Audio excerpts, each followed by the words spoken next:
நம்ம சேனலில் தொடர்ந்தாப்பா நீங்கள் வீடியோக்களை பார்க்க நினச்சிக்கணும். இதுவரை நம்ம சேனலை சப்ஸ்கிரைப் பண்ணுங்க. கீழே பெல் சிம்பிள் இருக்கும், அதையும் கிளிக் பண்ணுங்க. சரி, வாங்க நம்ம வீடியோக்குள்ளே போகலாம்.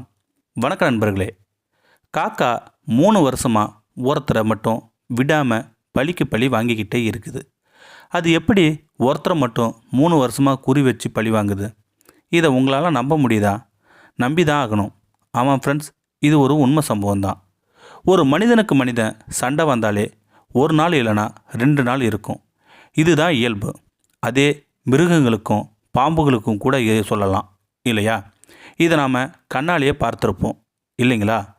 3 வருஷமாக பழி வாங்குதுன்னா இது ஒரு சாதாரணமாக நடந்த சம்பவமாக இருக்காது. இது ஒரு காக்கா மட்டும் இல்லைங்க, ஒட்டுமொத்த காக்காக்களின் சாம்ராஜ்யமே தாக்குது.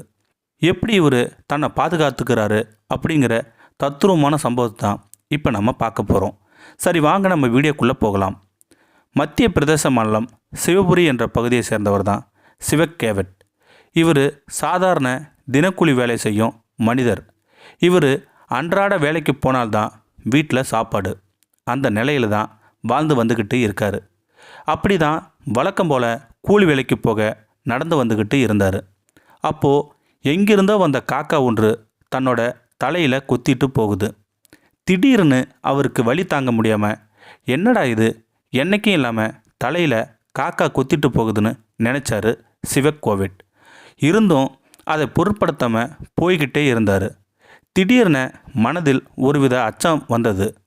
போகிற வேலை நடக்குமா, இல்லைனா இல்லாமல் போகுமா, இல்லைனா ஏதோ ஒரு விபரீதம் நடக்குமான்னு மனதில் 1000 நினைவுகளை நினச்சிக்கிட்டே போனார் நம்ம சிவக் கேவட்.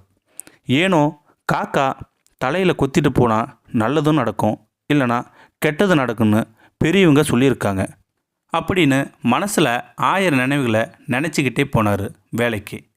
அதே மாதிரி ஒரு நாள் கிடையாது, 2 நாள் கிடையாது, தினந்தோறும் இது வாடிக்கையாகவே இருந்து வந்தது. இதனாலேயே வெளியில் போகும்போது இவரை பார்த்தாவே அந்த காக்காக்கள் கடிக்க வருவதும் அந்த கிராம மக்கள் சிரிப்பதுமாகவே இருந்து வந்தது. இதனால் அவருக்கு ரொம்ப கவலையாகவே இருந்தது. இதனால் வெளியில் வரணும்னா கையில் பெரிய குச்சி எடுத்துக்கிட்டு வருவார். காக்கா கடிக்க வருவதும் அதை கையில் இருக்கிற குச்சியால் விரட்டி விடுவதும் இவருடைய வாடிக்கையாகவே இருந்து வந்தது. இது ஒரு நாள் இல்லைங்க, 2 நாள் இல்லை, கடந்த 3 வருஷமாக தொடர்ந்துக்கிட்டே இருக்குது.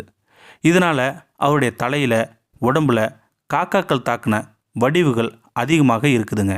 இதை பற்றி சிவக் கேவட்டிடம் கேட்டபோது 3 வருஷத்துக்கு முன்னாடி ஒரு வலையில் காக்கா குஞ்சுகள் மாட்டிக்கிட்டு உயிருக்கு போராடிக்கிட்டு இருந்தது. அதை பார்த்த நான் நல்ல எண்ணத்தோடு காப்பாற்ற போனேன்.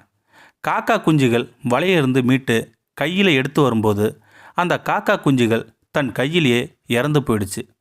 இதை அந்த தாய் காக்கா மட்டும் இல்லைங்க, அதிக காக்காக்கள் பார்த்துருச்சு. இதனால தான் என்னை விடாமல் 3 வருஷமாக கடிக்குதுன்னு மன உருகி சொன்னார் நம்ம சிவக் கேவட். காப்பாற்ற போன எனக்கு இந்த நிலைமையை பாருங்கள். இதனால் இந்த ஊர் மக்கள் இது ஒரு பொழுதுபோக்காகவும் சிரித்து கிண்டலும் பண்ணுறாங்க என்று மன உருகி சொன்னார் நம்ம சிவக் கேவட்.